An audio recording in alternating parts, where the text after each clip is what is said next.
मैं एक किसान ने ਜਿਹੜੀ ਮੇਰੇ ਨਾਲ ਮੇਰੇ ਹਸਬੈਂਡ ਸਤਪਾਲ ਸਿੰਘ ਅਸੀਂ ਰਲ ਕੇ ਖੇਤੀ ਕਰਦੇ ਆ, ਜਿਹਦੇ ਵਿੱਚ ਸਾਡੇ ਆਪਣੇ 10 ਖੇਤ ਨੇ ਤੇ 10 ਖੇਤ ਅਸੀਂ ਹਾਲੇ ਤੇ ਲਏ ਆ, ਜਿਹਦੇ ਵਿੱਚ ਅਸੀਂ ਝੋਨਾ, ਕਣਕ, ਪੱਠੇ ਤੇ ਪਸ਼ੂਆਂ ਦੇ ਜੋ ਵੀ ਚਾਰਾ ਹੁੰਦਾ ਉਹ ਅਸੀਂ ਬੀਜਦੇ ਆ। ਅਸੀਂ ਦੋਨੇ ਜਾਣੇ ਰਲ ਕੇ ਖੇਤੀ ਕਰੀਦੀ ਆ ਤੇ ਨਾ ਹੀ ਅਸੀਂ ਕਿਸੇ ਦੀ ਅੱਜ ਤੱਕ ਵੀ ਹੈਲਪ ਲਈ ਆ। ਜਿੰਨਾ ਹੋ ਸਕੇ ਅਸੀਂ ਖੁਦ ਕਰਦੇ ਆ, ਜਿਹਦੇ ਵਿੱਚ ਅਸੀਂ ਝੋਨਾ ਬੀਜਦੇ ਆ। ਕਣਕ ਬੀਜਣ ਨੂੰ ਪਹਿਲਾਂ ਅਸੀਂ ਜੰਤਰ ਤੇ ਜਾਂ ਮੂੰਗੀ ਬੀਜੀ ਜਾਂਦੀ ਹੈ, ਜਿਹਦੇ ਵਿੱਚ ਥੋੜੀ ਜਿਹੀ ਮੂੰਗੀ ਦੀ ਤੜਾਈ ਵੀ ਕੀਤੀ ਜਾਊਗੀ ਤੇ ਬਾਅਦ ਵਿੱਚ ਉਹਨਾਂ ਨੂੰ ਖੇਤਾਂ ਵਿੱਚ ਹੀ ਵਾਹਿਆ ਜਾਊਗਾ, ਜਿਹਦੇ ਨਾਲ ਸਾਡੇ ਲਈ ਹਰੀ ਖਾਦ ਤਿਆਰ ਹੋ ਜਾਊਗੀ। ਇਸ ਦੇ ਨਾਲ ਨਾਲ ਅਸੀਂ ਥੋੜੇ ਜਿਹੇ ਪਸ਼ੂ ਪਾ ਵੀ ਰੱਖੇ ਆ, ਮੁਰਗੀਆਂ ਵੀ ਰੱਖੀਆਂ ਨੇ। ਤੇ ਮੈਂ ਆਮ ਬੀਬੀਆਂ ਨੂੰ ਇਹ ਕਹਿਣਾ ਚਾਹੁੰਦੀ ਆ, ਜੇ ਤੁਸੀਂ ਖੁਦ ਨਾ ਰਲ ਕੇ ਕੰਮ ਕਰਾਓ ਤੇ ਸਾਨੂੰ ਬਾਹਰੋਂ ਕਿਸੇ ਦੀ ਵੀ ਹੈਲਪ ਲੈਣ ਦੀ ਲੋੜ ਨਹੀਂ ਪਊਗੀ ਤੇ ਨਾ ਹੀ ਸਾਡੇ ਸਿਰ ਤੇ ਕਰਜ਼ਾ ਹੋਊਗਾ। ਜੇ ਅਸੀਂ ਕੁਛ ਮੁਰਗੀਆਂ, ਮੈਂ 15 ਮੁਰਗੀਆਂ ਤੋਂ ਕੰਮ ਸ਼ੁਰੂ ਕੀਤਾ ਸੀ, ਜਿਹਦੇ ਨਾਲ ਹੌਲੀ ਹੌਲੀ ਵਧਾ ਕੇ ਮੈਂ 30-35 ਮੁਰਗੀਆਂ ਤੋਂ ਵੱਧ ਕਰ ਚੁੱਕੀ ਹਾਂ, ਜਿਹਦੇ ਨਾਲ ਅਸੀਂ ਥੋੜ੍ਹਾ ਜਿਹਾ ਆਂਡੇ ਵੇਚ ਲਈਦੇ ਆ, ਥੋੜ੍ਹੀ ਜਿਹੀ ਮੁਰਗੀ ਵੇਚ ਲਈਦੀ ਆ, ਜਿਹਦੇ ਨਾਲ ਸਾਡਾ ਘਰ ਦਾ ਖਰਚਾ ਬਹੁਤ ਵਧੀਆ ਚੱਲ ਸਕਦਾ ਆ। ਖੇਤੀਬਾੜੀ ਦੇ ਵਿੱਚ ਆ ਅਸੀਂ ਆਪਣੇ ਜੋ ਵੀ ਖੇਤੀਬਾੜੀ ਵਿੱਚ ਬੀਜੀਦੇ ਆ, ਪੱਠੇ ਵੱਢੀ ਦੇ ਅਸੀਂ ਖੁਦ ਵੱਢਦੇ ਆ, ਆਪ ਕੰਮ ਕਰਦੇ ਆ। ਆਪਣੇ ਐਗਰੀਕਲਚਰ ਵਾਲਿਆਂ ਤੋਂ ਅਸੀਂ ਕਿੱਟ ਲਿਆਣ ਕੇ ਫਸਲਾਂ ਦੀ ਤਿਆਰੀ, ਬੀਜਦੇ ਆ, ਸਬਜ਼ੀ ਬੀਜਦੇ ਆ। ਜੋ ਵੀ ਸਬਜ਼ੀ ਆ ਸਾਡੇ ਘਰ ਦੀ ਆ, ਜਿਹੜੀ ਬਾਜ਼ਾਰੋਂ ਆਪਾਂ ਸਬਜ਼ੀ ਲੈਂਦੇ ਆ ਉੱਥੇ ਤਰ੍ਹਾਂ ਤਰ੍ਹਾਂ ਦੇ ਕੈਮੀਕਲਾਂ ਦਾ ਯੂਜ਼ ਕੀਤਾ ਹੁੰਦਾ ਆ। ਜਿਹੜੀ ਸਾਡੀ ਆਪਣੇ ਘਰ ਦੀ ਸਬਜ਼ੀ ਆ ਉਹਦੇ ਉੱਤੇ ਕੋਈ ਵੀ ਇਹੋ ਜਿਹੀ ਅਸੀਂ ਸਪਰੇਅ ਨਹੀਂ ਕਰਦੇ ਜਿੰਨਾ ਸਾਡੇ ਤੇ ਸਾਡੇ ਬੱਚਿਆਂ ਦੇ ਉੱਤੇ ਹਾਨੀਕਾਰਕ ਕੁਛ ਵੀ ਹੋ ਸਕੇ।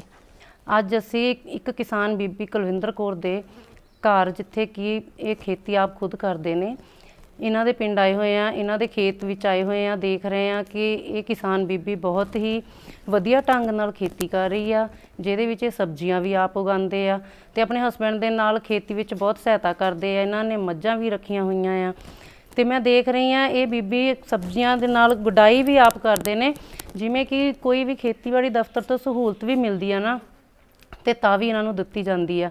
ਇਹ ਬੀਬੀ ਇੰਨੀ ਕੁ ਕਾਮਯਾਬ ਹੋ ਚੁੱਕੀ ਆ ਕਿ ਮੇਰੇ ਹਿਸਾਬ ਨਾਲ ਕਿ ਇਹਨਾਂ ਵੱਲ ਦੇਖ ਕੇ ਹੋਰ ਵੀ ਕਿਸਾਨ ਬੀਬੀਆਂ ਨੂੰ ਕੰਮ ਕਰਨਾ ਚਾਹੀਦਾ ਆ ਤੇ ਖੇਤੀ ਵੱਲ ਹੋਣਾ ਚਾਹੀਦਾ ਹੈ। ਜਿਵੇਂ ਕਿ ਛੋਟੇ ਕਿਸਾਨ ਆ, ਉਹ ਕਹਿ ਦਿੰਦੇ ਆ ਕਿ ਸਾਡੇ ਕੋਲ ਜ਼ਮੀਨ ਬਹੁਤ ਘੱਟ ਹੈ, 2 ਏਕੜ ਹੈ ਜੀ, 2.5 ਏਕੜ ਹੈ ਜੀ, ਉਹਦੇ ਵਿੱਚ ਕੁਛ ਬਣਦਾ ਨਹੀਂ, ਅਸੀਂ ਕੁਛ ਕਰ ਨਹੀਂ ਸਕਦੇ। ਮੈਂ ਇਹ ਕਹਿਣਾ ਚਾਹੁੰਦੀ ਉਹਨਾਂ ਲਈ ਵੀ ਬੇਕਾਰ ਉਹ ਵੀ ਬਹੁਤ ਕੁਝ ਸਕਦੇ ਆ, ਪਰ ਜੇ ਉਹ ਚਾਹੁਣ। ਦੇਖੋ ਜਿਹੜੀ ਮੈਂ ਬੀਬੀ ਦੀ ਗੱਲ ਕਰ ਰਹੀ ਹਾਂ ਕੁਲਵਿੰਦਰ ਕੌਰ ਦੀ, ਉਹ ਕਿਸਾਨ ਬੀਬੀ ਨੇ ਵੀ ਮਤਲਬ ਛੋਟੀ ਜ਼ਮੀਨ ਤੋਂ ਹੀ ਕੰਮ ਕਰਨਾ ਸ਼ੁਰੂ ਕੀਤਾ ਸੀ, ਏਕੜ ਤੋਂ ਹੀ, ਤੇ ਅੱਜ ਉਹ ਬਹੁਤ ਵਧੀਆ ਤਰ੍ਹਾਂ ਖੇਤੀ ਕਰ ਰਹੇ ਨੇ ਤੇ ਉਹਨਾਂ ਨੇ ਜ਼ਮੀਨ ਆਪਣੀ ਹਾਲੇ ਤੇ ਵੀ ਲਿੱਤੀ ਹੋਈ ਆ। ਪੰਜਾਬ ਖੇਤੀਬਾੜੀ ਯੂਨੀਵਰਸਿਟੀ ਵੱਲੋਂ ਜਿਹੜਾ ਹੈਗਾ ਕ੍ਰਿਸ਼ੀ ਵਿਗਿਆਨ 'ਚ ਅਲੱਗ-ਅਲੱਗ ਤਰ੍ਹਾਂ ਦੀਆਂ ਟ੍ਰੇਨਿੰਗ ਦਿੱਤੀਆਂ ਜਾਂਦੀਆਂ ਨੇ, ਜਿਸ ਵਿੱਚ ਜਿਹੜੀਆਂ ਸਾਡੀਆਂ ਪੇਂਡੂ ਭੈਣਾਂ ਨੇ ਉਹਨਾਂ ਦਾ ਬਹੁਤ ਜ਼ਿਆਦਾ ਯੋਗਦਾਨ ਹੁੰਦਾ ਹੈ ਕਿ ਉਹ ਜੋ ਵੀ ਆਪਾਂ ਫਸਲ ਬੀਜਦੇ ਹਾਂ, ਜਿਵੇਂ ਕਣਕ, ਝੋਨਾ ਲਗਾਉਂਦੇ ਹਾਂ, ਉਸ ਤੋਂ ਬਾਅਦ ਜਿਹੜਾ ਕਣਕ, ਝੋਨਾ ਘਰ ਲੈ ਕੇ ਆਈਦਾ ਹੈ ਤੇ ਘਰ ਲਿਆ ਕੇ ਜਿਹੜੀਆਂ ਭੈਣਾਂ ਨੇ ਉਹਨਾਂ ਨੂੰ ਚੰਗੀ ਤਰ੍ਹਾਂ ਸਾਂਭ ਸੰਭਾਲ ਕਰਦੀਆਂ ਨੇ। ਸਾਂਭ ਸੰਭਾਲ ਤੋਂ ਬਾਅਦ ਉਹਨਾਂ ਨੇ ਸਾਰਾ ਸਾਲ ਜਿਹੜਾ ਹੈਗਾ ਉਹਦੇ ਤੋਂ ਕਿਵੇਂ ਜਿਹੜੇ ਚੀਜ਼ਾਂ ਤਿਆਰ ਕਰਕੇ ਆਪਣੇ ਬੱਚਿਆਂ ਨੂੰ ਵਧੀਆ ਪੋਸ਼ਣ ਦੇਣ ਵਾਸਤੇ ਜਿਹੜਾ ਉਹਨਾਂ ਤੋਂ ਸਮਾਨ ਤਿਆਰ ਕੀਤਾ ਜਾਂਦਾ ਹੈ। ਕਈ ਜਗ੍ਹਾ 'ਤੇ ਜਿਹੜਾ ਹੈ ਲੇਡੀਜ਼ ਅਜੇ ਵੀ ਜਿਹੜੀਆਂ ਔਰਤਾਂ ਨੇ ਉਹ ਆਪ ਚੱਕੀ ਆਟਾ ਪੀਸ ਕੇ ਤੇ ਕੋਈ ਵੀ ਦਾਲ ਆ ਉਹਨੂੰ ਪੀਸ ਕੇ ਖੁਦ ਜਿਹੜੇ ਹੈਗੇ ਨੇ ਪ੍ਰੋਡਕਟ ਤਿਆਰ ਕਰਦੀਆਂ ਨੇ। ਇਸ ਤਰ੍ਹਾਂ ਹੀ ਜਿਹੜਾ ਹੈਗਾ ਕਿ ਕ੍ਰਿਸ਼ੀ ਵਿਗਿਆਨ ਕੇਂਦਰ ਦੇ ਵਿੱਚ ਜੋ ਬੇਕਰੀ ਦੀ ਟ੍ਰੇਨਿੰਗ ਹੈ, ਬੇਕਰੀ ਦੇ ਵਿੱਚ ਜਿਹੜਾ ਹੈਗਾ ਕਿ ਆਪਾਂ ਇੱਕ ਤਾਂ ਮੈਦੇ ਤੋਂ ਜਾਂ ਆਟੇ ਤੋਂ ਹੀ ਪ੍ਰੋਡਕਟ ਬਣਾਉਂਦੇ ਹਾਂ, ਪਰ ਕ੍ਰਿਸ਼ੀ ਵਿਗਿਆਨ ਕੇਂਦਰ ਦੇ ਵਿੱਚ ਇਸ ਤੋਂ ਇਲਾਵਾ ਵੀ ਜਿਹੜੇ ਸਾਡੇ ਹੈਗੇ ਨੇ ਬਾਜਰਾ, ਰਾਗੀ, ਓਟਸ, ਉਹਨਾਂ ਨੂੰ ਵੀ ਆਪਾਂ ਕਿਵੇਂ ਆਪਣੀ ਰੋਜ਼ਾਨਾ ਜਿਹੜੀ ਹੈਗੀ ਆ ਭੋਜਨ ਦੇ ਵਿੱਚ ਕਿਵੇਂ ਸ਼ਾਮਲ ਕਰ ਸਕਦੇ ਹਾਂ, ਉਹਦੀ ਟ੍ਰੇਨਿੰਗ ਦਿੱਤੀ ਜਾਂਦੀ ਆ। ਉਹ ਵੀ ਜਿਹੜੀਆਂ ਕਿਸਾਨ ਬੀਬੀਆਂ ਭੈਣਾਂ ਨੇ ਉਹਨਾਂ ਨੂੰ ਦੱਸਿਆ ਜਾਂਦਾ ਹੈ ਕਿ ਆਪਾਂ ਆਪਣੇ ਭੋਜਨ ਦੀ ਗੁਣਵੱਤਾ ਵਧਾਉਣ ਵਾਸਤੇ ਕਿਵੇਂ ਇਹਦੇ ਵਿੱਚ ਐਡ ਕਰ ਸਕਦੇ ਹਾਂ ਕਿ ਰੋਜ਼ ਆਪਣਾ ਜਿਹੜਾ ਹੈਗਾ ਹੈ ਕਿ ਆਪਣੇ ਬੱਚਿਆਂ ਦਾ ਜਿਹੜਾ ਪੋਸ਼ਣ ਵਧੀਆ ਹੋ ਸਕੇ। ਅਤੇ ਉਹਦੇ ਵਿੱਚ ਆਪਾਂ ਕਿਹੜੇ ਪ੍ਰੋਡਕਟ ਜਿਹੜੇ ਆ ਤਿਆਰ ਕੀਤੇ ਜਾਣ, ਉਹ ਕ੍ਰਿਸ਼ੀ ਵਿਗਿਆਨ ਕੇਂਦਰ ਦੇ ਵਿੱਚ ਟ੍ਰੇਨਿੰਗ ਦਿੱਤੀ ਜਾਂਦੀ ਆ। ਉਹਦੇ ਵਿੱਚ ਅਸੀਂ ਆਮਲਾ, ਵਿਟਾਮਿਨ ਸੀ ਨੂੰ ਧਿਆਨ 'ਚ ਰੱਖ ਕੇ ਆਮਲਾ ਤੋਂ ਜਿਹੜੀਆਂ ਚੀਜ਼ਾਂ ਤਿਆਰ ਹੁੰਦੀਆਂ ਨੇ, ਉਹਦੇ ਨਾਲ ਨਾਲ ਇੱਕ ਕਰੌਂਦਾ ਜਿਹੜਾ ਕਿ ਬੜਾ ਹੀ ਆਮ ਪਿੰਡਾਂ ਦੇ ਵਿੱਚ ਲਾਏ ਹੁੰਦੇ ਨੇ, ਬਹੁਤ ਹੀ ਸਸਤਾ ਹੈਗਾ, ਉਹਦੇ ਤੋਂ ਆਪਾਂ ਕਿਹੜੀਆਂ ਚੀਜ਼ਾਂ ਤਿਆਰ ਕਰ ਸਕਦੇ ਹਾਂ, ਚਟਨੀ, ਮੁਰੱਬਾ, ਉਹ ਵੀ ਆਪਾਂ ਆਪਣੀ ਰੋਜ਼ਾਨਾ ਭੋਜਨ ਦੇ ਵਿੱਚ ਸ਼ਾਮਲ ਕਰੀਏ ਤਾਂ ਕਿ ਆਪਣੀ ਜਿਹੜੀ ਆ ਇਮਿਊਨਿਟੀ ਆ ਉਹ ਜਿਹੜੀ ਆ ਵਧਾਈ ਜਾ ਸਕੇ। ਇਸ ਤੋਂ ਇਲਾਵਾ ਅਸੀਂ ਜਿਹੜੀਆਂ ਹੈਗੀਆਂ ਕਿ ਫੈਬਰਿਕ ਪੇਂਟਿੰਗ, ਪੇਂਟਿੰਗ ਦੇ ਨਾਲ ਜਿਹੜੀਆਂ ਟ੍ਰੇਨਿੰਗ ਹੈ ਉਹ ਦਿੱਤੀ ਜਾਂਦੀ ਹੈ। ਉਹਦੇ 'ਚ ਫੈਬਰਿਕ ਪੇਂਟਿੰਗ ਹੁੰਦੀ ਆ, ਬਲੌਕ ਪ੍ਰਿੰਟਿੰਗ ਹੁੰਦੀ ਹੈ, ਨਾਲ ਹੀ ਉਹਦੇ ਜਿਹੜਾ ਵਾਲ ਪੇਂਟਿੰਗ ਵਗੈਰਾ ਦੇ ਵਿੱਚ ਵੀ ਜਿਹੜੀਆਂ ਅਸੀਂ ਆਪਣੀਆਂ ਜਿਹੜੀਆਂ ਪੇਂਡੂ ਔਰਤਾਂ ਹੈ ਉਹਨਾਂ ਨੂੰ ਟ੍ਰੇਨਿੰਗ ਦਿੰਦੇ ਹਾਂ। ਇਹ ਜਿਹੜੀਆਂ ਟ੍ਰੇਨਿੰਗ ਹੈਗੀਆਂ ਨੇ ਇਹ ਬਿਲਕੁਲ ਹੀ ਤੁਹਾਨੂੰ ਫ੍ਰੀ ਦਿੱਤੀਆਂ ਜਾਂਦੀਆਂ ਨੇ, ਇਹਦੇ ਵਿੱਚ ਕੋਈ ਫੀਸ ਨਹੀਂ ਲੱਗਦੀ। ਟ੍ਰੇਨਿੰਗ ਦੇਣ ਤੋਂ ਬਾਅਦ ਜਿਹੜਾ ਯੂਨੀਵਰਸਿਟੀ ਵੱਲੋਂ ਇੱਕ ਸਰਟੀਫਿਕੇਟ ਦਿੱਤਾ ਜਾਂਦਾ ਹੈ, ਇਹ ਸਰਟੀਫਿਕੇਟ ਦਿਖਾ ਕੇ ਆਪਾਂ ਜਿਹੜਾ ਕੰਮ ਸ਼ੁਰੂ ਕਰਨਾ ਹੈ ਉਹਦੇ ਵਿੱਚ ਆਪਾਂ ਪੰਜਾਬ ਸਰਕਾਰ ਤੋਂ ਜਿਹੜੇ ਵੀ ਲੋਨ ਹੈਗੇ ਨੇ ਉਹ ਆਪਾਂ ਲੈ ਸਕਦੇ ਹਾਂ ਬੈਂਕ ਦੇ ਨਾਲ ਮਿਲ ਕੇ, ਕਿ ਪਿੰਡਾਂ ਦੇ ਵਿੱਚ ਜਿਹੜੀਆਂ ਲੇਡੀਜ਼ ਕੰਮ ਕਰਦੀਆਂ ਨੇ ਉਹਨਾਂ ਨੂੰ ਕਿਹੜੇ ਲੋਨ ਮਿਲ ਸਕਦੇ ਨੇ ਉਹਦੇ ਬਾਰੇ ਜਾਣਕਾਰੀ ਅਸੀਂ ਦਿੰਦੇ ਹੈਗੇ ਆ। ਇੱਥੇ ਬੈਂਕ ਤੋਂ ਆ ਕੇ ਉਹ ਦੱਸਦੇ ਨੇ ਤੇ ਉਹ ਆਪਣਾ ਕੰਮ ਸ਼ੁਰੂ ਕਰ ਸਕਦੀਆਂ ਨੇ। ਪਸ਼ੂਆਂ ਦੀ ਖੁਰਾਕ ਅਸੀਂ ਘਰੇ ਤਿਆਰ ਕਰਦੇ ਹਾਂ। ਜਿਵੇਂ ਕਿ ਹੁਣ ਅਸੀਂ ਕਣਕ ਸੁੱਟੀ ਆ, ਕਣਕ ਦੀ ਜੋ ਵੀ ਛਾਣਾਈ ਦਾ ਮਾਲ ਹੁੰਦਾ ਉਹ ਅਸੀਂ ਬਾਹਰ ਦੇਣ ਦੇ ਬਜਾਏ ਘਰ ਲੈ ਕੇ ਆਈਏ ਤਾਂ ਉਹਦੇ ਵਿੱਚ ਮੱਕੀ ਬੜੇਵੇਂ ਪਾ ਕੇ ਆਪਾਂ ਫਿਆ ਕੇ ਪਸ਼ੂਆਂ ਨੂੰ ਪਾ ਸਕਦੇ ਹਾਂ। ਜੋ ਆਪਾਂ ਵੇਸਟਿੰਗ ਨਹੀਂ ਕਰਨਾ ਉਹ ਆਪਾਂ ਪਸ਼ੂਆਂ ਦੇ ਲਈ ਹੀ ਵਰਤਿਆ ਜਾ ਸਕਦਾ ਆ। ਇੱਦਾਂ ਆਪਣੇ ਝੋਨੇ ਦੇ ਵਾਰੀ ਆ, ਜਿੰਨੀ ਛਣਾਈ ਆ ਉਹ ਅਸੀਂ ਘਰ ਲੈ ਆਈਦੀ ਆ। ਉਹਦੇ ਵਿੱਚ ਆਪਾਂ ਮੱਕੀ ਬੜੇਵੇਂ, ਆਪਣੇ ਛੋਲਿਆਂ ਠੱਠਲ ਤੇ ਕਣਕ ਦੀ ਛਿੱਲਰੀ ਇਹ ਲਾ ਕੇ ਆਪਾਂ ਆਪਣੇ ਪਸ਼ੂਆਂ ਦਾ ਪੇੜਾ ਆਪ ਤਿਆਰ ਕਰ ਸਕਦੇ ਹਾਂ। ਜੋ ਆਪਾਂ ਮਾਰਕੀਟ 'ਚ ਪੇੜਾ ਲੈਂਦੇ ਉਹ ਤਾਂ ਕੁਛ ਨਹੀਂ ਪਤਾ ਉਹਦੇ ਵਿੱਚ ਕੀ ਮਿਕਸ ਕੀਤਾ ਕੀ ਨਹੀਂ ਮਿਕਸ ਕੀਤਾ। ਇਹ ਆਪਾਂ ਅੱਖਾਂ ਵਿੱਚ ਦੇਖਿਆ ਹੁੰਦਾ ਆ, ਨਿਗਾਹ ਨਾਲ ਪਾਇਆ ਹੁੰਦਾ ਵੀ ਆਹ ਚੀਜ਼ ਸਾਡੀ ਅਸੀਂ ਪਾਈ ਆ ਜਿਹਦੇ ਨਾਲ ਸਾਡੇ ਪਸ਼ੂ ਦਾ ਕੋਈ ਨੁਕਸਾਨ ਨਹੀਂ ਹੋ ਸਕਦਾ। ਇਸੇ ਤਰ੍ਹਾਂ ਅਸੀਂ 5 ਮੱਝਾਂ ਤੋਂ ਇਸ ਟਾਈਮ 17 ਮੱਝਾਂ ਦਾ ਕੰਮ ਕਰਦੇ ਹਾਂ, ਜਿਹੜੀਆਂ ਹੌਲੀ ਹੌਲੀ ਅਸੀਂ ਆਪ ਵਧਾਈਆਂ ਆ। ਜੇ ਅਸੀਂ ਨੈਚੁਰਲ ਚੀਜ਼ ਦੇਵਾਂਗੇ ਤਾਂ ਸਾਡੇ ਪਸ਼ੂ ਵੀ ਨੈਚੁਰਲ ਤੌਰ 'ਤੇ ਬਹੁਤ ਵਧੀਆ ਰਹਿਣਗੇ। ਜੇ ਅਸੀਂ ਉਹੀ ਬਾਜ਼ਾਰ ਵਾਲੀ ਚੀਜ਼ ਪਾਵਾਂਗੇ ਤਾਂ ਸਾਡੇ ਪਸ਼ੂਆਂ ਦੀ ਫੈਟ ਵੀ ਨਹੀਂ ਆਊਗੀ ਅਤੇ ਦੁੱਧ ਦੀ ਪੈਦਾਵਾਰ ਵੀ ਘੱਟ ਹੋਊਗੀ। ਇਸ ਕਰਕੇ ਜੋ ਵੀ ਤੁਹਾਡੇ ਕੋਲ ਚੀਜ਼ ਘਰ ਵਿੱਚ ਆ ਉਹੀ ਆਪਣੇ ਪਸ਼ੂਆਂ ਨੂੰ ਪਾਓ, ਬਾਜ਼ਾਰ ਵਿੱਚੋਂ ਨਾ ਲੈ ਕੇ ਪਾਓ, ਕਿਉਂਕਿ ਬਾਜ਼ਾਰ ਵਿੱਚ ਸਭ ਤੋਂ ਜ਼ਿਆਦਾ ਕੈਮੀਕਲ ਵਾਲੀਆਂ ਚੀਜ਼ਾਂ ਹੁੰਦੀਆਂ ਆ। ਬਾਕੀ ਅਸੀਂ ਐਗਰੀਕਲਚਰ ਵਾਲਿਆਂ ਨਾਲ ਮਿਲ ਕੇ ਕੰਮ ਕਰਦੇ ਹਾਂ ਅਤੇ ਮੈਂ ਰੁੜਕਾ ਬਲਾਕ ਤੋਂ ਕੈਂਪ ਲਾਉਂਦੀ ਹਾਂ, ਜਿਹਦੇ ਵਿੱਚ ਅਸੀਂ ਚਾਰ ਚਟਣੀ ਮੁਰੱਬੇ ਵਾਲੇ ਬੱਚਿਆਂ ਨੂੰ ਖਾਣ ਨੂੰ ਘਰ ਬਣਾ ਸਕੀਏ, ਅਸੀਂ ਉਹ ਵੀ ਕਰਦੇ ਹਾਂ। ਜੋ ਸਬਜ਼ੀਆਂ ਸਾਡੀਆਂ ਵੇਸਟ ਬੱਚੇ ਨਹੀਂ ਖਾਂਦੇ ਅਸੀਂ ਉਹਦੇ ਤੋਂ ਹੀ ਦੱਸਦੇ ਹਾਂ ਵੀ ਇਹ ਤੋਂ ਆਹ ਚੀਜ਼ ਬਣਾਈ ਜਾ ਸਕੇ, ਜਿਹਦੇ ਨਾਲ ਸਾਡੇ ਬੱਚੇ ਬਹੁਤ ਖੁਸ਼ ਹੋ ਕੇ ਖਾਂਦੇ ਆ। ਬਾਕੀ ਜੇ ਹੁਣ ਵਾਰੀ ਆ ਰਹੀ ਹੈ ਝੋਨੇ ਦੀ, ਜੇ ਅਸੀਂ ਸਿੱਧੀ ਬਿਜਾਈ ਕਰੀਏ ਤਾਂ ਉਹ ਵੀ ਸਾਨੂੰ ਫਾਇਦਾ ਆ, ਪਰ ਉਹਦੇ ਵਿੱਚ ਇਹ ਨਹੀਂ ਫਾਇਦਾ ਸਾਨੂੰ ਸਰਕਾਰ ਬੱਤੀ ਨਹੀਂ ਟਾਈਮ ਨਾਲ ਦੇ ਰਹੀ। ਜੇ ਆਪਾਂ ਦੂਸਰੇ ਤਰ੍ਹਾਂ ਵੀ ਬਿਜਾਈ ਕੀਤੀ ਜਾਵੇ ਤਾਂ ਸਿਰਫ ਸਰਕਾਰ ਦੇ ਨਾਲ ਟਾਈਮ ਤੋਂ ਟਾਈਮ ਬੀਜਿਆ ਜਾਵੇ ਤਾਂ ਸਾਡੀ ਪੈਦਾਵਾਰ ਵਧੀਆ ਹੋ ਸਕਦੀ ਆ। ਅਸੀਂ ਆਪਣੇ ਘਰ ਦੇ ਵਿੱਚ ਹੀ ਛੋਟੀ ਜਿਹੀ ਬਗੀਚੀ ਬਣਾ ਕੇ ਜਿਹਦੇ ਵਿੱਚ ਸਰਦੀਆਂ ਦੀਆਂ ਅਤੇ ਗਰਮੀਆਂ ਦੀਆਂ ਫਸਲਾਂ ਸਬਜ਼ੀ ਆਪ ਤਿਆਰ ਕਰਦੇ ਹਾਂ, ਜਿਹਦੇ ਵਿੱਚ ਆਪਣੇ ਘੀਆ, ਰਾਮ ਤੋਰੀ, ਬੈਂਗਣ, ਵੱਡਾਂ ਇਹ ਆਪਾਂ ਆਪਣੇ ਘਰ ਦੀ ਹੁੰਦੀ ਆ ਸਬਜ਼ੀ। ਜੇ ਆਪਾਂ ਬਾਜ਼ਾਰੋਂ ਲੈਣ ਜਾਵੋ ਤਾਂ ਇਹਦੇ ਵਿੱਚ ਤੁਸੀਂ ਆਪ ਦੇਖਿਆ ਹੋਊਗਾ ਇੰਜੈਕਸ਼ਨ ਲਾਏ ਜਾਂਦੇ ਆ, ਇਹਨਾਂ 'ਤੇ ਸਪਰੇਆਂ ਕੈਮੀਕਲ ਦੀਆਂ ਕੀਤੀਆਂ ਜਾਂਦੀਆਂ। ਇਹ ਸਾਡੇ ਘਰ ਦੀ ਜਿਹੜੀ ਆ ਉੱਤੇ ਕੋਈ ਇੰਜੈਕਸ਼ਨ ਨਹੀਂ ਹੁੰਦਾ, ਕੋਈ ਵੀ ਉੱਤੇ ਕੈਮੀਕਲ ਨਹੀਂ ਛਿੜਕਿਆ ਜਾਂਦਾ, ਇਸ ਲਈ ਉਹ ਨੈਚੁਰਲ ਤਾਜ਼ਾ ਸਬਜ਼ੀ ਆਪਾਂ ਆਪਣੇ ਬੱਚਿਆਂ ਨੂੰ ਦੇ ਸਕਦੇ ਹਾਂ, ਜਿਹਨਾਂ ਆਪਣੇ ਬੱਚੇ ਬਿਮਾਰ ਨਾ ਹੋਣਗੇ, ਉਹਨਾਂ ਦਾ ਭਵਿੱਖ ਵਧੀਆ ਹੋਊਗਾ। ਜੇ ਆਪਾਂ ਬਾਜ਼ਾਰੋਂ ਲਿਆਵਾਂਗੇ ਤਾਂ ਸਾਡੇ ਬੱਚਿਆਂ ਦੀ ਸਿਹਤ ਹੀ ਖਰਾਬ ਹੋਈ ਜਾਊਗੀ ਤਾਂ ਫਿਰ ਕੋਈ ਫਾਇਦਾ ਨਹੀਂ। ਤੁਸੀਂ ਇੰਨੀ ਗਿਆ ਛੋਟੇ ਗਮਲੇ ਤੋਂ ਸ਼ੁਰੂ ਕਰੋ ਤਾਂ ਜਿੰਨਾ ਮਰਜ਼ੀ ਲਾ ਸਕਦੇ ਹੋ।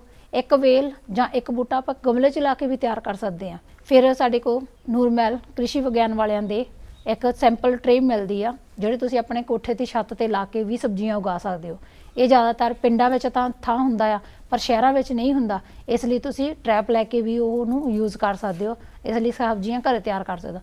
ਜਿੱਦਾਂ ਹੁਣ ਅਸੀਂ ਪਨੀਰੀ ਤਿਆਰ ਕਰ ਰਹੇ ਹਾਂ, ਪਨੀਰੀ ਬੀਜੀ ਆ ਅਤੇ ਉਹਦੀ ਪਨੀਰੀ ਨੂੰ ਜੇ ਟਾਈਮ ਨਾਲ ਬੀਜਿਆ ਜਾਵੇ ਤਾਂ ਬਹੁਤ ਵਧੀਆ ਹੀ ਸਾਂਭ ਸਕਦੇ ਆ। ਇਸ ਲਈ ਉਹ ਸਾਡੇ ਹੋ ਜਾਂਦੀ ਆ ਕੱਦੂ ਦੇ ਨਾਲ ਬਿਜਾਈ। ਜੇ ਸਿੱਧੀ ਬਿਜਾਈ ਕਰੋ ਤਾਂ ਇਹਨੂੰ ਵਾਹ ਕੇ ਆਪਾਂ ਛਿੱਟਾ ਦੇ ਕੇ ਵੀ ਬੀਜ ਸਕਦੇ ਹਾਂ। ਇਹ ਤੋਂ ਸਿੱਧੀ ਬਿਜਾਈ ਦੇ ਵੀ ਫਾਇਦੇ ਆ ਅਤੇ ਦੂਸਰੇ ਤਾਂ ਵੀ ਫਾਇਦੇ ਆ, ਪਰ ਜੇ ਟਾਈਮ ਨਾਲ ਬੀਜੋ ਤਾਂ। ਅਸੀਂ ਜਦੋਂ ਖੇਤੀ ਸ਼ੁਰੂ ਕੀਤੀ ਸੀ ਤਾਂ ਸਾਡੇ ਕੋਲ 8 ਖੇਤ ਸੀਗੇ।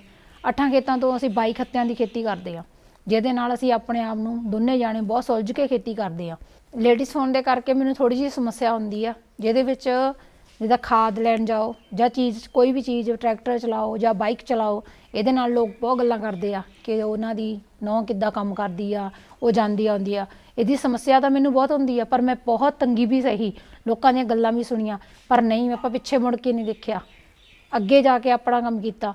ਟਰੈਕਟਰ 'ਤੇ ਵੀ ਖਾਦ ਲੈ ਦੀ ਆ, ਮੋੜ ਪਵੇ ਤਾਂ ਬਾਈਕ 'ਤੇ ਵੀ ਖਾਦ ਢੋ ਲਈ ਦੀ ਆ। ਇਸ ਲਈ ਜੋ ਵੀ ਚੀਜ਼ ਮੈਂ ਆਪਣੀ ਲਿਆਉਣੀ ਆ, ਮੈਂ ਆਪਣੇ ਹੀ ਬਲਬੂਤੇ 'ਤੇ ਲਿਆਉਂਦੀ ਆ, ਮੈਂ ਕਿਸੇ ਤੋਂ ਹੈਲਪ ਨਹੀਂ ਚਾਹੀਦੀ ਹੈਗੀ। ਇਸ ਲਈ ਮੈਂ ਇਹ ਬੀਬੀਆਂ ਨੂੰ ਕਹਿੰਦੀ ਹਾਂ ਵੀ ਇੱਕ ਦੂਜੇ ਨਾਲ ਪ੍ਰੇਰਿਤ ਹੋ ਕੇ ਹੀ ਕੰਮ ਕਰੋ, ਪਿੱਛੇ ਨਾ ਹੋਵੋ। ਅੱਜ ਤੁਸੀਂ ਪਿੱਛੇ ਹੋ ਜਾਓਗੇ ਤਾਂ ਤੁਸੀਂ ਹਮੇਸ਼ਾ ਪਿੱਛੇ ਹੀ ਰਹਿ ਜਾਓਗੀਆਂ। ਜੇ ਤੁਸੀਂ ਆਪਣੇ ਹਸਬੈਂਡ ਦੇ ਨਾਲ ਮੋਢਾ ਨਾਲ ਮੋਢਾ ਲਾ ਕੇ ਚੱਲੋਗੇ ਤੇ ਤੁਹਾਡੇ ਤੋਂ ਇਹ ਕੰਮ ਅੱਗੇ ਹੋਣਗੇ, ਪਿੱਛੇ ਨਹੀਂ ਹੋਣਗੇ।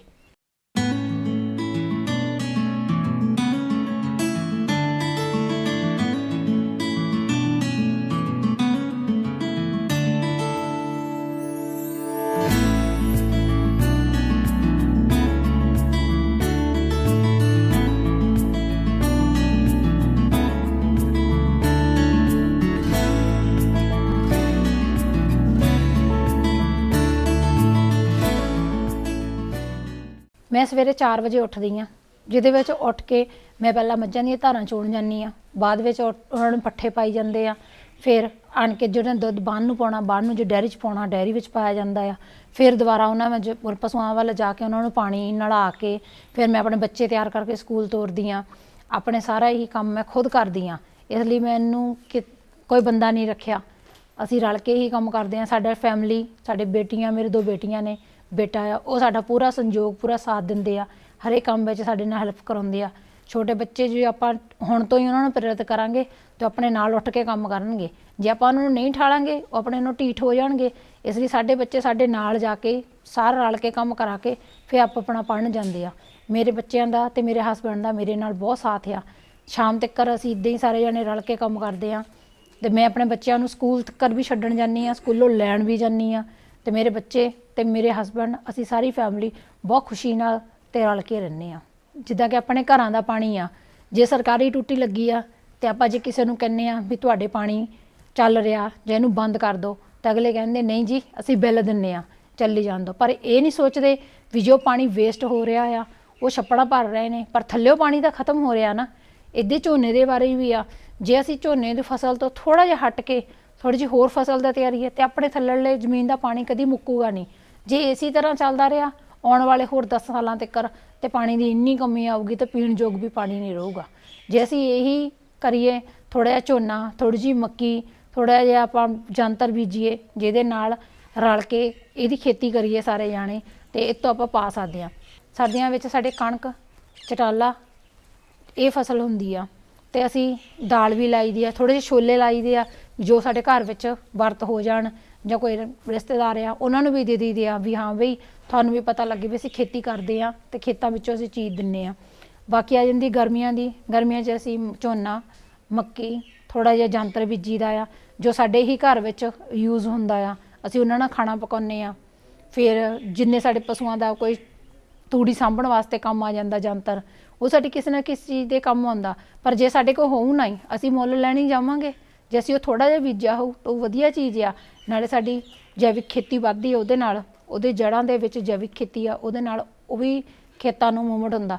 ਬਾਕੀ ਅਸੀਂ ਜਦੋਂ ਵੀ ਕੋਈ ਫਸਲ ਬੀਜਣੀ ਆ ਅਸੀਂ ਮਿੱਟੀ ਚੈੱਕ ਕਰਾਈ ਦੀ ਆ ਖੇਤਾਂ ਦੀ ਵੀ ਜੇ ਇਹਦੇ ਵਿੱਚ ਕਿਸ ਚੀਜ਼ ਦੀ ਘਾਟ ਆ ਉਹ ਘਾਟ ਪੂਰੀ ਕੀਤੀ ਜਾਵੇ। ਇਹ ਨਹੀਂ ਕਿ ਸਾਡੇ ਖੇਤ ਦੀ ਵਿੱਚ ਘਾਟ ਹੋਵੇ ਨਾ ਅਸੀਂ ਉੱਪਰੋਂ ਡਬਲ ਚੀਜ਼ ਪਾਈ ਜਾਈਏ, ਇਹੋ ਜਿਹਾ ਕੁਛ ਨਹੀਂ ਕਰਨਾ ਚਾਹੀਦਾ। ਆਪਣੇ ਖੇਤਾਂ ਦੀ ਮਿੱਟੀ ਜ਼ਰੂਰ ਟੈਸਟ ਕਰਾਉਣੀ ਚਾਹੀਦੀ ਆ, ਜਿਹਦੇ ਵਿੱਚ ਆਪਾਂ ਨੂੰ ਪਤਾ ਹੋਣਾ ਚਾਹੀਦਾ ਵੀ ਆਪਣੇ ਖੇਤ ਵਿੱਚ ਕਿਸ ਚੀਜ਼ ਦੀ ਘਾਟ ਆ ਤੇ ਉਹਦੇ ਨਾਲ ਹੀ ਆਪਾਂ ਉਹ ਚੀਜ਼ ਪਾਈ ਜਾਵੇ। ਸਾਡੇ ਨਾਲ ਹੌਲੀ ਹੌਲੀ ਹੋਰ ਵੀ ਜੱਟ ਜ਼ਿਮੀਂਦਾਰ ਰਲ ਲੈਣ ਨੇ ਇਸ ਵੱਲੋਂ, ਖੇਤੀ ਵੱਲ ਨੂੰ। ਮੈਂ ਤਾਂ ਇਹੀ ਸੋਚਦੀ ਹਾਂ ਵੀ ਹੌਲੀ ਹੌਲੀ ਜੇ ਵੱਧ ਜਾਣਗੇ ਤਾਂ ਬਹੁਤ ਵਧੀਆ ਗੱਲ ਆ ਵੀ ਆਪਾਂ ਪੰਜਾਬ ਨੂੰ ਕਿਸੇ ਪਾਸੇ ਤਰੱਕੀ 'ਤੇ ਲਿਜਾ ਸਕਾਂਗੇ। ਜਿਹੜੇ 2-2.5 ਏਕੜ ਵਾਲੇ ਹੈ ਕਿਸਾਨ ਨੇ ਉਹ ਆਪਣੇ ਖੇਤ ਵਿੱਚ ਸਬਜ਼ੀਆਂ ਵੀ ਲਗਾ ਸਕਦੇ ਆ, ਫਰੂਟਸ ਵੀ ਲਗਾ ਸਕਦੇ ਆ। ਸਬਜ਼ੀਆਂ ਨੂੰ ਆਪਣੇ ਖੇਤ ਦੇ ਬਾਹਰ ਬੈਠ ਕੇ ਸੇਲ ਕਰਨ ਵਾਸਤੇ ਵੀ ਖੁਦ ਬੈਠ ਸਕਦੇ ਆ ਉਹ, ਅਤੇ ਨਾਲ ਉਹਨਾਂ ਦੇ ਘਰ ਜਿੱਦਾਂ ਲੇਡੀਜ਼ ਹੁੰਦੀਆਂ ਨੇ, ਕਿਸਾਨ ਬੀਬੀਆਂ ਹੁੰਦੀਆਂ ਨੇ, ਬੀਬੀਆਂ ਦੀ ਸਹਾਇਤਾ ਵੀ ਲੈ ਸਕਦੇ ਨੇ। ਅਤੇ ਹੋਰ ਵੀ ਜਿੱਦਾਂ ਕਿ ਫਰੂਟ ਲਗਾ ਸਕਦੇ ਨੇ, ਫਰੂਟ ਖਰਾਬ ਹੋਣ ਤੋਂ ਉਹਦੀ ਪ੍ਰੋਸੈਸਿੰਗ ਕਰਕੇ ਵੀ ਰੱਖ ਸਕਦੇ ਨੇ। ਮਤਲਬ ਕਿ ਦੇਖਿਆ ਜਾਵੇ ਜਿਹੜਾ ਵੀ ਛੋਟਾ ਕਿਸਾਨ ਹੈ ਉਹ ਇਹ ਨਹੀਂ ਕਹਿ ਸਕਦਾ ਕਿ ਮੈਂ ਖੇਤੀ ਮੇਰੇ ਕੋਲ ਬਹੁਤ ਥੋੜ੍ਹੀ ਹੈ ਅਤੇ ਮੈਨੂੰ ਕੁਛ ਬਚਦਾ ਨਹੀਂ, ਮੈਂ ਕੁਛ ਕਰ ਨਹੀਂ ਸਕਦਾ। ਇਹ ਉਹ ਗਲਤ ਸੋਚ ਰਿਹਾ। ਇਸ ਕਰਕੇ ਕਿਸਾਨ ਜਿਹੜਾ ਵੀ ਚਾਹੇ ਛੋਟਾ ਚਾਹੇ ਵੱਡਾ ਆ, ਕੰਮ ਸਿਰਫ ਮਿਹਨਤ 'ਤੇ ਆ। ਜਿਵੇਂ ਕਿ ਕੁਲਵਿੰਦਰ ਕੌਰ ਦੀ ਆਪਾਂ ਗੱਲ ਕਰਦੇ ਸੀਗੇ, ਇਹਨਾਂ ਨੇ ਬਹੁਤ ਮਿਹਨਤ ਕਰਕੇ ਇੱਥੇ ਤੱਕ ਆਏ ਨੇ ਅਤੇ ਹੁਣ ਵੀ ਬਹੁਤ ਮਿਹਨਤ ਕਰਦੇ ਨੇ। ਸਾਡੇ ਖੇਤੀਬਾੜੀ ਵਿਭਾਗ ਰੁੜਕਾ ਕਲਾਂ ਵਿੱਚ ਹੀ ਆਉਂਦੇ ਨੇ ਅਤੇ ਉੱਥੇ ਆ ਕੇ ਜੋ ਵੀ ਸਬਜ਼ੀਆਂ ਦੀਆਂ ਕਿੱਟਾਂ ਜਾਂ ਕੁਛ ਹੋਰ ਵੀ ਬੀਜ ਵਗੈਰਾ, ਮੂੰਗੀ ਦਾ ਬੀਜ, ਹਰੀ ਖਾਦ ਵਗੈਰਾ ਆਪਣੇ ਖੇਤਾਂ 'ਚ ਇਹ ਲਗਾਉਂਦੇ ਨੇ।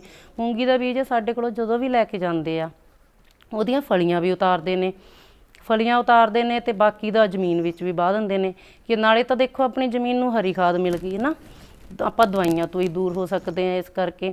ਤੇ ਇਸੇ ਕਰਕੇ ਮੈਂ ਇਹੀ ਕਹਿੰਦੀ ਹਾਂ ਕਿ ਜਿਹੜਾ ਛੋਟਾ ਕਿਸਾਨ ਇਹ ਨਾ ਸੋਚੇ ਕਿ ਮੈਂ ਨਹੀਂ ਕੁਝ ਕਰ ਸਕਦਾ, ਇਹਨਾਂ ਵੱਲ ਦੇਖੇ। ਤੇ ਵੱਖ-ਵੱਖ ਵਿਭਾਗਾਂ ਤੋਂ ਟ੍ਰੇਨਿੰਗਾਂ ਵੀ ਮਿਲਦੀਆਂ ਆ ਕਿ 2.5 ਏਕੜ 2 ਏਕੜ ਦੇ ਵਿੱਚ ਅਸੀਂ ਕੀ ਕਰਨਾ ਆ ਕੀ ਨਹੀਂ ਕਰਨਾ, ਉਹਦੇ ਵਾਸਤੇ ਤੁਸੀਂ ਟ੍ਰੇਨਿੰਗ ਲੈ ਸਕਦੇ। ਡੈਰੀ ਵਿਭਾਗ ਤੋਂ ਵੀ ਟ੍ਰੇਨਿੰਗ ਲੈ ਸਕਦੇ ਆ, ਮੱਛੀ ਪਾਲਣ ਦਾ ਕੰਮ ਵੀ ਕਰ ਸਕਦੇ ਆ, ਤੇ ਹੋਰ ਫਰੂਟ ਹੋ ਗਿਆ ਜਿਵੇਂ ਕਿ ਮੈਂ ਤੁਹਾਨੂੰ ਪਹਿਲਾਂ ਵੀ ਦੱਸਿਆ ਉਹਦਾ ਕੰਮ ਵੀ ਕਰ ਸਕਦੇ ਆ। ਕ੍ਰਿਸ਼ੀ ਵਿਗਿਆਨ ਕੇਂਦਰ ਦੇ ਵਿੱਚ ਜਿਹੜੀਆਂ ਹੈਗੀ ਆ ਪੰਜਾਬ ਐਗਰੀਕਲਚਰ ਯੂਨੀਵਰਸਿਟੀ ਵੱਲੋਂ ਜਿਹੜੇ ਸਬਜ਼ੀਆਂ ਦੇ ਬੀਜ ਆ ਉਹ ਵੀ ਤਿਆਰ ਕੀਤੇ ਜਾਂਦੇ ਆ, ਤੇ ਉਹਦੀਆਂ ਕਿੱਟ ਜਿਹੜੀਆਂ ਹੈਗੀਆਂ ਕਈ ਕਿਸਾਨ ਬੀਬੀਆਂ ਨੂੰ ਜਿਹੜੀਆਂ ਮੁਫਤ ਜਿਹੜੀਆਂ ਕਿੱਟਾਂ ਦਿੱਤੀਆਂ ਗਈਆਂ ਤੇ ਉਹਨਾਂ ਨੇ ਸਬਜ਼ੀਆਂ ਦੀ ਬਿਜਾਈ ਵੀ ਕੀਤੀ। ਤੇ ਆਪਾਂ ਚਾਹੁੰਦੇ ਹੈਗੇ ਕਿ ਉਹਦੀ ਵੀ ਟ੍ਰੇਨਿੰਗ ਜਿਹੜੀ ਹੈਗੀ ਆ ਯੂਨੀਵਰਸਿਟੀ 'ਚ ਦਿੱਤੀ ਜਾਂਦੀ ਹੈ ਕਿ ਕਿਵੇਂ ਤੁਸੀਂ ਸਬਜ਼ੀਆਂ ਆਪਣੇ ਕਿਚਨ ਗਾਰਡਨ ਘਰ ਦੇ ਵਿੱਚ ਛੋਟਾ ਜਿਹਾ ਬਣਾ ਕੇ ਤੇ ਖੁਦ ਦੀਆਂ ਸਬਜ਼ੀਆਂ ਤਿਆਰ ਕਰਕੇ ਤੇ ਉਹਨਾਂ ਤੋਂ ਕਿਹੜੀਆਂ ਚੀਜ਼ਾਂ ਬਣਾ ਸਕਦੇ ਹੋ ਉਹਦੇ ਬਾਰੇ, ਤੇ ਨਾਲ ਹੀ ਜਿਹੜਾ ਕਿ ਆਪਾਂ ਇੱਕ ਬਿਨਾਂ ਦਵਾਈਆਂ ਤੇ ਖਾਦਾਂ ਤੋਂ ਜਿਹੜੀ ਆ ਸਬਜ਼ੀ ਕਿਵੇਂ ਘਰ 'ਚ ਤਿਆਰ ਕਰ ਸਕਦੇ ਆ ਉਹਦੇ ਬਾਰੇ ਵੀ ਜਾਣਕਾਰੀ ਜਿਹੜੀ ਆ ਯੂਨੀਵਰਸਿਟੀ ਵੱਲੋਂ ਦਿੱਤੀ ਜਾਂਦੀ ਹੈ। ਤੇ ਉਹਦੇ ਵਿੱਚ ਵੀ ਮੈਂ ਕਹਿੰਦੀ ਆ ਕਿ ਸਾਡੀਆਂ ਵੱਧ ਤੋਂ ਵੱਧ ਔਰਤਾਂ ਭੈਣਾਂ, ਕਿਉਂਕਿ ਇਹ ਸਾਰੇ ਕੰਮ ਜਿਹੜੇ ਹੈਗੇ ਆ ਜ਼ਿਆਦਾ ਲੇਡੀਜ਼ ਔਰ ਹੀ ਕਰਦੀਆਂ ਨੇ, ਜੈਂਟਸ ਜਿਹੜੇ ਨੇ ਹੋਰ ਵੀ ਕੰਮ ਬਹੁਤ ਹੁੰਦੇ ਨੇ, ਇਸ ਕਰਕੇ ਉਹਨਾਂ ਨੇ ਸਾਰਾ ਦਿਨ ਘਰ ਰਹਿਣਾ ਹੁੰਦਾ ਤੇ ਘਰ ਰਹਿ ਕੇ ਉਹਨਾਂ ਨੇ ਸਬਜ਼ੀ ਜਿਹੜੀ ਆ ਉਹਨੂੰ ਪਾਣੀ ਦੇਣਾ ਜਾਂ ਉਹਦੇ 'ਚ ਦੇਖਣਾ ਵੀ ਕਿਹੜੀ ਮਾੜੀ ਚੀਜ਼ ਆ ਜਾਂ ਜਿਹੜੀ ਪੱਕ ਚੁੱਕੀ ਆ ਉਹਨੂੰ ਆਪਾਂ ਕਦੋਂ ਤੋੜਨਾ ਹੈਗਾ, ਉਹਦੇ ਬਾਰੇ ਜਿਹੜਾ ਹੈਗਾ ਕਿ ਔਰਤਾਂ ਨੂੰ ਬਹੁਤ ਜ਼ਿਆਦਾ ਲੋੜ ਹੈ ਕਿ ਉਹ ਗਾਂਹ ਵੱਧ ਕੇ ਆਉਣ। ਪਹਿਲੀਆਂ ਜਿਹੜੀਆਂ ਸਾਡੀਆਂ ਔਰਤਾਂ ਸੀ ਉਹ ਕਾਫੀ ਇਸ ਤਰ੍ਹਾਂ ਦੇ ਕੰਮ ਕਰਦੀਆਂ ਸੀ ਵੀ ਘਰ ਦੇ ਵਿੱਚ ਹੀ ਸਾਰੇ ਕੰਮ, ਜਿਵੇਂ ਕਿ ਬਾਹਰੋਂ ਕਣਕ ਲੈ ਕੇ ਆਂਦੀ ਉਹਦੀ ਸਾਂਭ ਸੰਭਾਲ ਕਿਵੇਂ ਕਰਨੀ, ਉਹਨੂੰ ਭੜੋਲਿਆਂ 'ਚ ਪਾਉਣਾ, ਫਿਰ ਹਰ ਮਹੀਨੇ ਉਹਦੇ 'ਚੋਂ ਕੱਢ ਕੇ ਆਪਾਂ ਪਸਾਈ ਕਰਾਉਣੀ, ਸਾਰਾ ਕੁਛ ਜਿਹੜਾ ਸੀ ਉਹ ਕਰਦੀਆਂ ਸੀ। ਪਰ ਜਿਹੜੀ ਹੁਣ ਜਨਰੇਸ਼ਨ ਹੈਗੀ ਆ ਇਸ ਟਾਈਮ ਹੈਗੀ ਆ, ਮੈਂ ਉਹਨਾਂ ਨੂੰ ਵੀ ਇਹ ਦੱਸਣਾ ਚਾਹੁੰਦੀ ਹਾਂ ਕਿ ਆਪਾਂ ਨੂੰ ਜਿੰਨਾ ਆਪਾਂ ਜਿਹੜੇ ਆ ਘਰ ਦੀਆਂ ਚੀਜ਼ਾਂ ਖਾਵਾਂਗੇ ਜਾਂ ਘਰ ਵਿੱਚ ਜੋ ਵੀ ਆਂਦਾ ਉਹਦੀ ਕਿਵੇਂ ਸਾਂਭ ਸੰਭਾਲ ਕਰਨੀ ਆ ਉਹਦੇ ਬਾਰੇ ਜਾਣਕਾਰੀ ਲੈਣੀ ਹੋਵੇ ਤੇ ਤੁਸੀਂ ਕ੍ਰਿਸ਼ੀ ਵਿਗਿਆਨ ਕੇਂਦਰ ਵਿੱਚ ਜ਼ਰੂਰ ਆਓ। ਇਸ ਤਰ੍ਹਾਂ ਕ੍ਰਿਸ਼ੀ ਵਿਗਿਆਨ ਕੇਂਦਰ 'ਚ ਜਿਹੜੀ ਚਾਰ ਚਟਨੀ ਮੁਰੱਬੇ ਇਹਦੀ ਵੀ ਟ੍ਰੇਨਿੰਗ ਦਿੱਤੀ ਜਾਂਦੀ ਹੈ। ਜਿਵੇਂ ਤੁਸੀਂ ਸਬਜ਼ੀਆਂ ਬੀਜੋਗੇ ਨਾਲ ਹੀ ਤੁਸੀਂ ਲਸਣ ਦੀ ਬਿਜਾਈ ਕਰ ਸਕਦੇ ਹੋ। ਲਸਣ ਦੇ ਜਿਹੜੇ ਆ ਬਹੁਤ ਅੱਛੇ ਪ੍ਰੋਡਕਟ ਬਣਦੇ ਹੈਗੇ ਨੇ, ਅੱਜ ਕੱਲ੍ਹ ਇਹਨਾਂ ਦੀ ਬਹੁਤ ਜ਼ਿਆਦਾ ਡਿਮਾਂਡ ਹੈ ਤੇ ਤੁਸੀਂ ਉਹਦੀ ਵੀ ਜਿਹੜੀ ਆ ਟ੍ਰੇਨਿੰਗ ਲੈ ਸਕਦੇ ਹੋ। ਮੈਂ ਆਪਣੀਆਂ ਭੈਣਾਂ ਨੂੰ ਇੱਕ ਸੰਦੇਸ਼ ਦੇਣਾ ਚਾਹੁੰਦੀ ਹਾਂ ਕਿ ਜੋ ਵੀ ਤੁਸੀਂ ਘਰ ਵਿੱਚ ਕੰਮ ਕਰਦੇ ਹੋ ਉਹਨੂੰ ਹੋਰ ਵਧੀਆ ਢੰਗ ਨਾਲ ਜਾਂ ਮਤਲਬ ਕਿ ਉਹਨੂੰ ਕਿਸ ਤਰ੍ਹਾਂ ਆਪਾਂ ਵਧੀਆ ਕਰ ਸਕਦੇ ਹਾਂ, ਉਹ ਕ੍ਰਿਸ਼ੀ ਵਿਗਿਆਨ ਕੇਂਦਰ ਅੰਮ੍ਰਿਤਸਰ ਨਾਲ ਮਿਲ ਕੇ ਤੁਸੀਂ ਉਸ ਤੋਂ ਵਧੀਆ ਮਤਲਬ ਕੀ ਕਰ ਸਕਦੇ ਹੋ। ਤੇ ਮੇਰਾ ਭੈਣਾਂ ਨੂੰ ਬੇਨਤੀ ਹੈ ਕਿ ਵੱਧ ਤੋਂ ਵੱਧ ਤੁਸੀਂ ਇਸ ਵਿੱਚ ਹਿੱਸਾ ਲਓ ਤੇ ਆਪਣਾ ਆਲਾ ਦੁਆਲਾ ਵਾਤਾਵਰਨ ਜਿਹੜਾ ਉਹ ਸਾਫ਼ ਸੁਥਰਾ ਰੱਖੋ, ਤਾਂ ਕਿ ਆਪਾਂ ਜਿਹੜੀ ਵੀ ਵਾਤਾਵਰਨ ਦੇ ਵਿੱਚ ਜਿਹੜੇ ਕੀਟਾਣੂ ਆਏ ਹੋਏ ਨੇ ਉਹਨਾਂ ਨੂੰ ਜਿਹੜਾ ਹੈ ਉਹਨਾਂ ਤੋਂ ਬਚ ਸਕੀਏ ਤੇ ਆਪਣੇ ਜਿਹੜੇ ਪਰਿਵਾਰ ਨੂੰ ਆ ਉਹਨੂੰ ਚੰਗੀ ਸਿਹਤ ਦੇ ਸਕੀਏ। ਝੋਨੇ ਦੀ ਪਰਾਲੀ ਨੂੰ ਸਰਕਾਰ ਨੇ ਅੱਗ ਲਾਉਣ ਤੋਂ ਮਨਾ ਕੀਤਾ ਆ, ਇਸ ਲਈ ਅਸੀਂ ਝੋਨੇ ਦੀ ਪਰਾਲੀ ਨੂੰ ਸੁਪਰ ਸੀਡਰ ਨਾਲ ਜਾਂ ਲੱਦਵੇਂ ਹਲਾਂ ਨਾਲ ਜ਼ਮੀਨ ਦੇ ਵਿੱਚ ਹੀ ਰਹਿਣ ਦੇਈਦਾ ਆ, ਜਿਹਦੇ ਨਾਲ ਸਾਡੇ ਫਸਲ ਨੂੰ ਹੋਰ ਵੀ ਪੌਸ਼ਟਿਕ ਤੱਤ ਮਿਲਦਾ ਆ। ਤੇ ਕਣਕ ਦੇ ਤਾਂ ਅਸੀਂ ਤੂੜੀ ਬਣਾਈ ਜਾਂਦੀ ਆ ਤੇ ਜਿਹੜੀ ਉਹਦੀ ਨਾਲੀ ਆ ਉਹ ਵੀ ਅਸੀਂ ਖੱਤਿਆਂ ਵਿੱਚ ਯੂਜ਼ ਕਰ ਲਈਦੀ ਆ।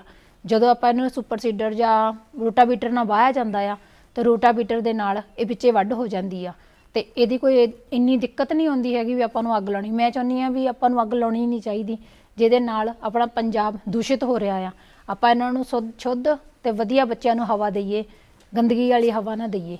ਇਸ ਲਈ ਮੈਂ ਸਾਰਿਆਂ ਅੱਗੇ ਇਹੀ ਬੇਨਤੀ ਕਰੂੰਗੀ ਕਿ ਤੁਸੀਂ ਨਾਲੀ ਨੂੰ ਕਿਸੇ ਨੂੰ ਵੀ, ਚਾਹੇ ਝੋਨੇ ਦੀ ਹੋਵੇ ਚਾਹੇ ਕਣਕ ਦੀ ਹੋਵੇ, ਨਹੀਂ ਅੱਗ ਲਾਉਣੀ ਚਾਹੀਦੀ। ਇਹਦੇ ਨਾਲ ਆਪਣੇ ਐਕਸੀਡੈਂਟਾਂ ਦੇ ਵੀ ਖਤਰੇ ਹੋ ਰਹੇ ਆ। ਜਿੱਥੇ ਕਿਤੇ ਵੀ ਤੁਸੀਂ ਦੇਖਿਆ ਹੋਊਗਾ ਝੋਨੇ ਨੂੰ ਜਾਂ ਪਰਾਲੀ ਦੀ ਨੂੰ ਅੱਗ ਲਾਈ ਜਾਵੇ ਉੱਥੇ ਆਟਾ ਐਕਸੀਡੈਂਟ ਹੋਣਗੇ, ਕਿਉਂਕਿ ਮੂਹਰੇ ਧੂੰਆਂ ਆ ਜਾਂਦਾ ਆ ਜਿਹਦੇ ਨਾਲ ਆਉਣ ਜਾਣ ਵਾਲੇ ਯਾਤਰੀ ਨੂੰ ਨਹੀਂ ਪਤਾ ਲੱਗਦਾ। ਇਸ ਲਈ ਤੁਸੀਂ ਕਿਸੇ ਵੀ ਤਰ੍ਹਾਂ ਦੇ ਝੋਨਾ ਹੋਵੇ ਜਾਂ ਕਣਕ ਹੋਵੇ ਇਹਦੀ ਨਾਲੀ ਨੂੰ ਸਾੜੋ ਨਾ, ਉਲਟਾ ਇਹਨੂੰ ਵਿੱਚ ਵਾਵੋ, ਜਿਹਦੇ ਨਾਲ ਆਪਣੀ ਫਸਲ ਵੱਧ ਤੋਂ ਵੱਧ ਨਿਕਲਦੀ ਆ ਤੇ ਵੱਧ ਤੋਂ ਵੱਧ ਹੁੰਦੀ ਆ।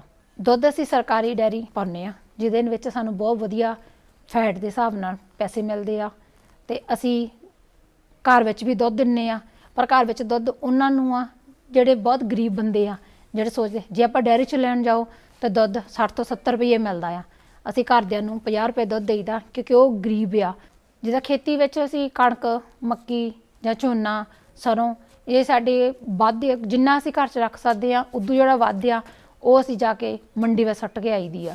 ਮੰਡੀ ਵਿੱਚ ਵਧੀਆ ਸਾਨੂੰ ਰੇਟ ਮਿਲ ਜਾਂਦਾ, ਕੋਈ ਪੈਸਿਆਂ ਦੀ ਤੰਗੀ ਨਹੀਂ ਹੁੰਦੀ, ਸਿੱਧੇ ਬੈਂਕ 'ਚ ਪੈਸੇ ਪਾ ਦਿੰਦੇ ਆ। ਇਸ ਕਰਕੇ ਜਿੰਨੀ ਵੀ ਸਾਡੇ ਕੋਲ ਫਸਲ ਘਰ ਜੋਗੀ ਰੱਖਣੀ ਆ, ਬਾਕੀ ਅਸੀਂ ਮੰਡੀ ਤੇ ਸੁੱਟ ਜਾਂਦੀ ਆ। ਮੇਰਾ ਸਾਰੇ ਬੀਬੀਆਂ ਨੂੰ ਇਹੀ ਸੰਦੇਸ਼ ਆ ਵੀ ਤੁਸੀਂ ਘਰ ਵਿੱਚ ਬੈਠ ਕੇ ਕਿਸੇ ਨਾਲ ਗੱਲਾਂ ਕਰਨ ਤੋਂ ਬਜਾਏ, ਜੇ ਤੁਹਾਡਾ ਹਸਬੈਂਡ ਬਾਹਰ ਕੰਮ ਕਰ ਰਿਹਾ ਤਾਂ ਤੁਸੀਂ ਪੱਖੇ ਥੱਲੇ ਬਹਿ ਕੇ ਗੱਲਾਂ ਕਰਦੇ ਹੋ, ਉਹਦੇ ਨਾਲੋਂ ਆਪਣੇ ਹਸਬੈਂਡ ਦੇ ਨਾਲ ਮੋਢੇ ਨਾਲ ਮੋਢਾ ਲਾ ਕੇ ਕੰਮ ਕਰੋ ਤੇ ਉਹ ਕੰਮ ਉਹਨਾਂ ਦਾ ਛੇਤੀ ਨਿਬੜ ਸਕਦਾ ਆ ਤੇ ਉਹਨਾਂ ਨੂੰ ਵੀ ਪ੍ਰਾਊਡ ਫੀਲ ਹੋਊਗਾ ਕਿ ਮੇਰੀ ਘਰ ਵਾਲੀ ਜਾਂ ਮੇਰੇ ਬੱਚੇ ਨਾਲ ਰਲ ਕੇ ਕੰਮ ਕਰਾਉਣਗੇ। ਜੇ ਤੁਸੀਂ ਨਹੀਂ ਬੀਬੀਆਂ ਉੱਠ ਕੇ ਜਾਓਗੀਆਂ ਤੇ ਤੁਹਾਡੇ ਆਉਣ ਵਾਲੀ ਜੋ ਬੱਚੇ ਆ ਉਹ ਕਿੱਦਾਂ ਜਾਣਗੇ? ਉਹ ਵੀ ਤੁਹਾਡੇ ਵੱਲ ਦੇਖ ਕੇ ਗਾਂ ਪ੍ਰੇਰਿਤ ਹੋਣਗੇ ਤੇ ਉਹ ਜਾਣਗੇ। ਮੈਂ ਬੀਬੀਆਂ ਨੂੰ ਹੱਥ ਜੋੜ ਕੇ ਇਹੀ ਬੇਨਤੀ ਕਰਦੀ ਹਾਂ ਕਿ ਤੁਸੀਂ ਆਪਣੇ ਹਸਬੈਂਡ ਦੇ ਨਾਲ ਮੋਢੇ ਨਾਲ ਮੋਢਾ ਲਾ ਕੇ ਹੀ ਕੰਮ ਕਰੋ ਤੇ ਜੇ ਇਹੀ ਤੁਹਾਡੀ ਜ਼ਿੰਦਗੀ ਵਿੱਚ ਖੁਸ਼ਹਾਲੀ ਲਿਆ ਸਕਦਾ ਆ।